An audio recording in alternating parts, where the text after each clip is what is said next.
अस्सलाम वालेकुम गाइस। जैसे कि मैंने आपको कहा था कि आज मैं आपको बताऊंगा कि फार्मासिस्ट एवेलुएशन एग्ज़ाम कैसे रजिस्टर किया जाता है। बट उससे पहले मैं आपको ये बता दूं कि जितनी भी पेमेंट्स होती हैं अकाउंट बनाने से लेके एग्जामिनेशन के रजिस्ट्रेशन तक, वो सब की सब पाकिस्तान के किसी भी क्रेडिट कार्ड से नहीं होंगी। आपको कुछ ऐसा जो है वो कंट्री सेलेक्ट करना होगा। आपका कोई जानने वाला किसी ऐसे कंट्री में हो जिस कंट्री का नाम उस लिस्ट में होगा, वहाँ पे एक लिस्ट दी होगी पेमेंट के लिए जो कंट्री एलिजिबल है। तो उस कंट्री में अगर कोई ना कोई जानने वाला हो, पाकिस्तान से बैठ के आप उसकी पेमेंट नहीं कर सकते। ये आपको मैं पहले बताना भूल गया, अब मैं बता रहा हूँ। तो आपको ये जो है चीज़ ध्यान में रखनी है कि जो पेमेंट है वो सिर्फ और सिर्फ बाहर के जो क्रेडिट कार्ड हैं उससे होगी। For example UAE, Saudi Arabia, Bahrain, Qatar, USA, UK वगैरह, जहाँ से भी आप करवाना चाहें, मगर पाकिस्तान से नहीं होगी, ये याद रखिएगा। तो चलते हैं अपनी वीडियो की तरफ। मैंने आपको कल बताया था कि एक सर्टिफिकेट अकाउंट बनता है जिसमें जो है आपकी हर चीज़ जो है वो आ जाती है। Document evaluation, pharmacy examination, ECA की रिपोर्ट, सब कुछ वहाँ पे आ जाता है। अब ईसीए की जो रिपोर्ट है वो आपके लिए इसलिए लेना होती है क्योंकि आपने जो है उसको इमिग्रेशन के लिए जो है वो अप्लाई करना होता है, तो आपको ईसीए की रिपोर्ट चाहिए होती है। तो अभी मैं आपको बताता हूँ कि फार्मेसी एवेलुएशन एग्ज़ाम के लिए कैसे हम लोग जो है वो करते हैं रजिस्टर। ये मेरे पास एक आ रही है फार्मासिस्ट एवेलुएशन एग्ज़ाम, इस पर हम लोग क्लिक करेंगे और हमारे पास ये विंडो खुल जाएगी। यहाँ पे फार्मासिस्ट एवेलुएशन एग्ज़ाम 24 यानी कि 2024 जनवरी में जो आ रहा है ये उसके लिए है। तो पहला इसका है कि फार्मासिस्ट एवेलुएशन एग्ज़ाम एप्लीकेशन, इसको कंप्लीट करना है और उसके बाद डिक्लेरेशन एंड अटेस्टेशन। तो इसको हम लोग कंप्लीट करें। Click complete now to complete the application for the pharmacist evaluation exam. आगे जाएंगे, एग्जाम साइड हम लोगों ने सिलेक्ट करनी होती है, ठीक है। I understand, I am applying for the January this and this and this, I confirm, select language English obviously, and then Canada में देना है तो जिस भी स्टेट में, जिस भी सिटी में देना है तो आपने यहाँ से उसको सिलेक्ट करना है। और अगर इंटरनेशनल करना है तो ये पाकिस्तान की 3 सिटीज़ आ रही हैं, Islamabad, Karachi and Lahore. Then will you be requesting exam accommodations? Accommodations basically होती हैं special needs. For example disable person है, उसके लिए कोई स्पेशल नीड है, कोई इस तरह की कोई लवाजमत उनको चाहिए तो वो करते हैं, मगर नॉर्मल पर्सन को वो ग्रांट नहीं करते। सिर्फ स्पेशल केसेस में जो है इसको चीज़ को वो ग्रांट करेंगे। और आपने इसको फिर नो कर देना है एंड देन कंटिन्यू कर देना है। उसके बाद ये पेमेंट का पेज खुल जाएगा। पेमेंट का पेज जब खुलेगा तो आपने जो है, मैं इसको करके बताता हूँ, to downtown and no confirm। अब ये हो गया जी मेरा एग्ज़ाम कंफर्म, ठीक है। अब इसके बाद आती है declaration and attestation. Declaration, please acknowledge the declaration statement and PEBC refund policy to complete your application. You first need to read PEBC refund policy here. अगर आपने इसको रीड आउट करना है तो कर लीजिए। इसमें यही बेसिकली बताया गया होता है कि जो आप अगर फॉर एग्जांपल आपने विड्रॉ करना है अपना एग्ज़ाम, तो आप कितनी देर पहले जो है अपने एग्ज़ाम को विड्रॉ कर सकते हैं और उसकी जो रिफ़ंड होता है वो कितने % आपको पैसे मिलेंगे और कितने % उनकी कटौती होगी, ये सारी उनकी रिफ़ंड पॉलिसी है। इसको हम कंप्लीट कर लेंगे। उसके बाद ये सारा कुछ रीड वगैरह करके I declare and I confirm and then continue। Signature आप डाल दीजिए कोई यहाँ पे, सबमिट डिक्लेरेशन फॉर्म भी कंफर्म हो गया जी। ये तो हो गया हमारा रेडी। अब यहाँ पे आ गई इसकी फ़ीस। अब फीस के लिए जब हम ओपन करेंगे, $900 फ़ीस है जो कि आजकल के ज़माने में बन रही है कोई तकरीबन 216 या 215 करीन डॉलर है आजकल। उस हिसाब से तकरीबन 1.5 से 2.25 लाख जो है इसकी वो फ़ीस बनती है। पे फ़ी पे जाएंगे, पे फ़ी पे जाएंगे और कंफर्म करेंगे और प्रोसीड करेंगे तो ये एक नया पेज खुल जाएगा।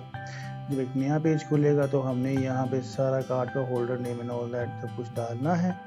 इसको क्लिक करना है और आपकी हो जाएगी। मैं आपको बार बार कहूँगा कि यहाँ पे पाकिस्तान की कार्ड की डिटेल्स नहीं डालनी।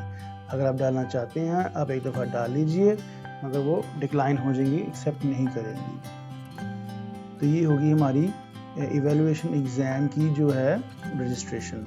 इसके बाद ये आप जब पे करेंगी तो वो हो जाएगा, आपको कंफर्मेशन आ जाएगी, ईमेल आ जाएगी। ईमेल आने के बाद जनवरी 2024 में हमारा एग्ज़ाम है और ये लोग हमें तकरीबन दिसंबर के एंड महीने के 3 वीक्स या 2 वीक्स पहले जो है हमें ये मेल करेंगे रीस्केड्यूल करने के लिए। अब स्केड्यूल कहाँ से होती है? वो होती है प्रोमेट्रिक की वेबसाइट से। वो अभी शायद मेरे पास उसका वो ना हो एक्सेस, वो मैं आपको बताऊंगा जैसे ही मेरे पास उसका एक्सेस भी आ जाएगा।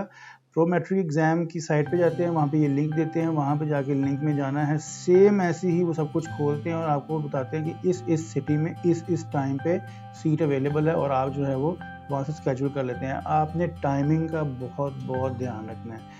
कनाडा की जो टाइमिंग होती है वो EST में आती है और हमारी जो टाइमिंग होती है वो GST में आती है। तो आपने जो है उनकी टाइमिंग के हिसाब से जो उनकी टाइमिंग की विंडो बनती है उसी टाइमिंग के अंदर आपने अपना एग्ज़ाम को सिलेक्ट करना है। अगर फॉर एग्जांपल मेरे साथ हुआ था कि मेरी जो एग्ज़ाम विंडो थी उनकी कनाडा की, वो मेरा टाइम मैच नहीं हो रहा था, तो उन्होंने एक्सेप्शनल केस करके उसने मुझे क्लियर कर दिया कि आप अपने टाइम पे दें, कोई मुश्किल नहीं है। बट आई डोंट नो कि ये हर दफ़ा होता है या नहीं, बट ये आपको जो है ये चीज़ देखनी है कि आपने टाइम जो है उनकी विंडो का सिलेक्ट करना। कुछ मेन चीज़ें मैंने आपको बतानी है रिगार्डिंग PEBC एग्जामिनेशन। PEBC का जो इवैल्यूएशन एग्ज़ाम है, this is not a fun game. ये बहुत ही एक मुश्किल स्टेप होता है और ये एक एंट्री लेवल है। अभी सिर्फ ये एक एंट्री लेवल है। जो नेक्स्ट पार्ट्स आएंगे, पार्ट 2 और उसकी, वो इससे थोड़ी सी ज़्यादा मुश्किल होती हैं। तो इसकी जो जनरल इन्फॉर्मेशन है वो आपको बताता हूँ। इसमें 200 MCQs होते हैं। जो सिलेबस है ये सारा इस साइट के ऊपर, यहाँ पे जनरल इन्फॉर्मेशन, उसके बाद अप्लाइंग फॉर द एग्जामिनेशन, या सारा वही जो स्टेप्स मैंने बताए हैं वो आ जाएंगे। About the exams, preparing for the exams, results and recent results. Apply for the exam है वो मैंने आपको बता दिया। डॉक्यूमेंट वैल्यूएशन आपकी अगर हुई भी है तो आपको ये विंडो आ जाएगी। तो जो आपने जब अगर डॉक्यूमेंट वैल्यूएशन आपकी हुई भी है तो वो विंडो खुलेगी। विंडो आपने क्लिक करनी और सारे स्टेप्स फॉलो करने, इंशाल्लाह आपका एग्जाम हो जाएगा। अबाउट द एग्जाम्स में उन्होंने क्या बताया हुआ है, 4 घंटे का टेस्ट होता है। उसके बाद आइडेंटिफिकेशन मैंने आपको बता दी हुई है कि आपके पासपोर्ट से होगी। एग्ज़ाम सेंटर, कंडीशन, एनवायरनमेंट, ये नॉर्मल चीज़ें हैं कि आपको ऑब्वियसली पता है एग्जामिनेशन सेंटर किस तरह के होते हैं, रेस्ट्रिक्ट होते। प्रोफेशनल आपको जो है वो एटीट्यूड शो करना पड़ता है। कैंडिडेट मटेरियल, सिर्फ एक पासपोर्ट का आपने लेके जाना होता है और कुछ नहीं लेके जाना। प्रोमेट्रिक वाले आपको सिर्फ बता देंगे कि क्या क्या लेके जाना है। ड्यूरिंग द एग्ज़ाम आप वहाँ पे किसी से बात नहीं कर सकते, बोल नहीं सकते। अगर आपको इन्विजिलेटर से कुछ बात करनी है तो आप हैंड रेज करेंगे, वो आपके पास आएगा और बड़े ही डिस्क्रीट वे में, बड़ी ही खामोशी से आपने उसको बताना कि मुझे ये प्रॉब्लम है, मुझे ब्रेक चाहिए, मुझे वॉशरूम जाना है या कुछ भी करना है, वो आप उनको बताएंगे तो आपको कर देंगे। At the end of the exam एक सर्वे होता है, वो आपने कंप्लीट करना है और उसको एक विंडो को क्लोज कर देना है। अब preparation of the exam, group बने हुए हैं फेसबुक पे काफ़ी ज़्यादा, PEBC के इवैल्यूएशन एग्ज़ाम के भी और MCQ पार्ट 2 के भी। आपको जो चीज़ बेस्ट वहाँ पे लगती है, फॉर एग्ज़ाम्पल मिसबा है, फार्माचीव है, CTC है, नेपलेक्स है, CPR है, ये सारी बुक्स वहाँ पे अवेलेबल होती हैं। अगर वहाँ से नहीं मिलती तो नेपलेक्स और CPR ये तो आपको उर्दू बाज़ार से भी यहाँ से मिल जाएंगी इजीली। जो दूसरी बुक है अपना CTC, वो आपको मिलना यहाँ पे मुश्किल है।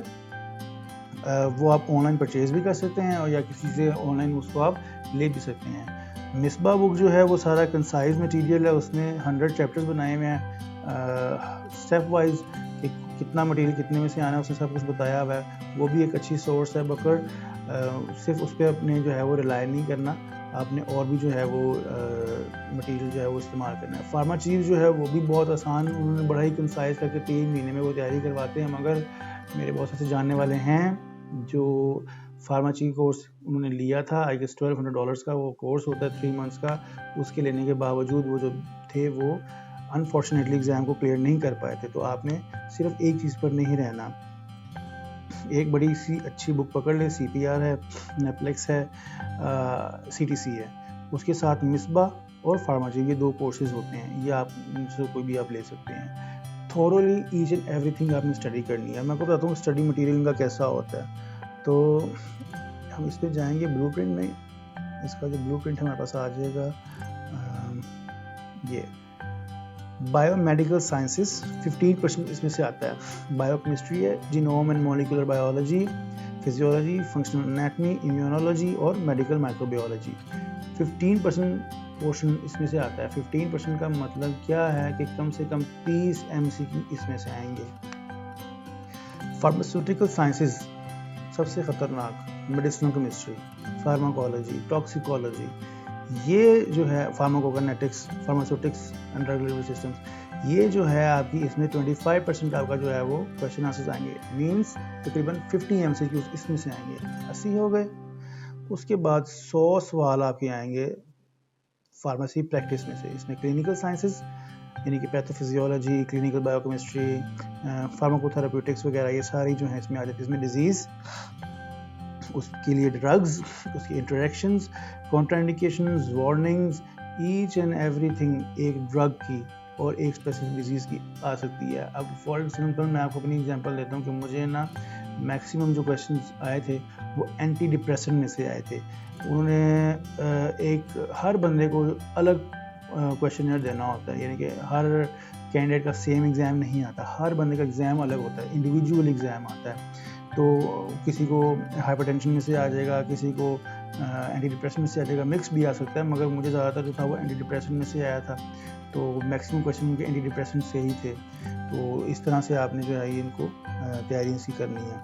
प्रोफेशनल प्रैक्टिस स्किल्स, अगर आपके पास रिटेल का एक्सपीरियंस है, अगर आपके पास फार्मेसी का एक्सपीरियंस है, तो ये आपके लिए हलवा है, क्योंकि ये मैक्सिमम जो होती हैं चीज़ें, एथिक्स, लॉज, लेजिस्लेशंस, रेगुलेशंस, ये सारी इसमें जो है वो चीज़ें बताई जाती हैं। और ये एक बहुत ही इजी चैप्टर है, यानी कि बहुत इजी टू रिमेंबर है।